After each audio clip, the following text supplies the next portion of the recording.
ওই জামানার মধ্যে তিনি সবচাইতে বড়। যেদিন তোমার মা দুনিয়া থেকে চলে যাবে, মা দিনে খেয়ার দিক বছর জন্য বাইজিদ বোস্তামি রহমাতুল্লাহ আলাইহি যখন অনেক ছোট ছিলেন, তখন সে এক কোনায় বসে পড়তেছিল। তার মা অসুস্থ ছিল। ওই সময় তিনি খুবই অসুস্থ ছিলেন। এক সময় তার মা তার কাছে পানি চাইলেন যে বাইজিদ বোস্তামি, আমাকে একটু পানি এনে দাও, আমি একটু পানি খাবো। বাইজিদ বোস্তামি রহমাতুল্লাহ আলাইহি পানি আনার জন্য জগের কাছে চলে গেছেন। যাওয়ার পর দেখতেছেন সেখানে পানি নাই। পানি আনতে হবে অনেক দূর থেকে। বাইজিদ বোস্তামি রহমাতুল্লাহ আলাইহি একটা জগ নিছেন, অনেক দূর চলে গিয়েছেন পানি আনার জন্য। যখন পানি আনা শেষ, তিনি অনেক কষ্ট করে অনেক দূর থেকে পানি নিয়ে আসছেন। বাড়িতে আসার পর দেখতেছেন বাইজিদ বোস্তামি রহমাতুল্লাহ আলাইহি মা ঘুমিয়ে গিয়েছেন। বাইজিদ বোস্তামি রহমাতুল্লাহ আলাইহি বলতেছেন মনে মনে, এখন আমার আম্মাকে ডাকা যাবে না। এখন যদি ডাকি আমার আম্মা কষ্ট পাবেন, এই জন্য আমার আম্মাকে ডাকা যাবে না।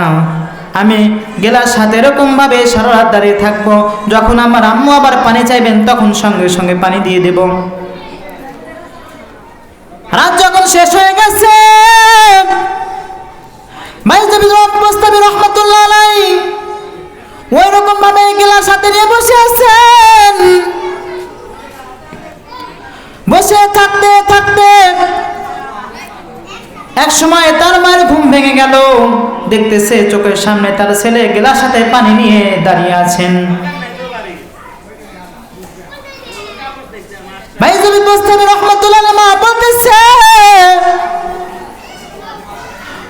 ও বাইজিদ বোস্তামি, তুমি কি এখনো ঘুমাও নাই? সারা রাত কি পানি নিয়ে তুমি এখানে বসেছিলে বা দাঁড়িয়েছিলে? বাইজিদ বোস্তামি রহমাতুল্লাহ আলাইহি বলতেছেন, ও মা আমি যখন পানি নিতে যাই, দেখি জগের মধ্যে পানি নাই। সেই দূর থেকে নদীর থেকে পানি নিয়ে আসছি আমি, এনে দেখি তুমি ঘুমিয়ে গিয়েছ। আমি ওই সময় তোমাকে ডাকতে পারি নাই। আমি মনে মনে ভাবলাম তোমাকে যদি ডাকি তাহলে তুমি কষ্ট পাইবা, এই জন্য তোমাকে ডাকতে পারি নাই। আমি আবার চলে যেতে চাইলাম, তখন আবার মনে মনে ভাবলাম যদি তুমি মাঝরাতে তোমার পিপাসা পায়, আর যদি আবার তুমি আমাকে তলব করার যদি না পাও, তোমার তো পানি খাওয়ার প্রয়োজন হয়েছে, তুমি যদি পানি না খেতে পাও তাহলে তুমি কষ্ট পাইবা। এই জন্য আমি সারাত সেখানে অপেক্ষা করেছি যে তোমার কখন ঘুম ভাঙবে আর কখন তোমাকে আমি পানি খাওয়াবো। এই কথা শোনার পর মা কান্না করে দিচ্ছেন।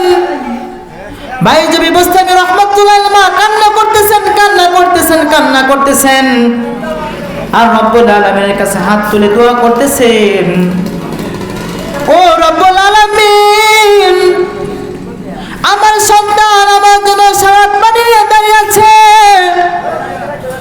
ও রব্বুল আলামিন, তাকে তুমি জগৎ বিশ্বাস আলেম বানায়ো, তাকে তুমি জগৎ বিখ্যাত আলেম বানায়ো, তাকে এই জামানার সবচেয়ে বড় আলেম বানায়ো। বাইজিদ বোস্তামি রহমাতুল্লাহ আলাইহি মায়ের দোয়া কবুল করেছেন। ওই জামানার মধ্যে তিনি সবচেয়ে বড় আলেম হয়েছিলেন এবং মায়ের দোয়া এতটাই কবুল হয়েছিল যে আমরা আজ পর্যন্ত তাকে চিনি বাইজিদ বোস্তামি রহমাতুল্লাহ আলাইহি বলে। এই জন্য যুবক মায়ের দোয়া দরকার আছে। মায়ের দোয়া নাও, একদিন অনেক বড় হইতে পারবা। মায়ের সাথে খারাপ ব্যবহার করো না, মায়ের সাথে খারাপ ব্যবহার করার দরকার নাই। মা একটু বকে তোমার ভালোর জন্যই বলে, একদিন কিন্তু মা থাকবে না। তুমি সেদিন আফসোস করে বলবা যেদিন তোমার মা দুনিয়া থেকে চলে যাবে।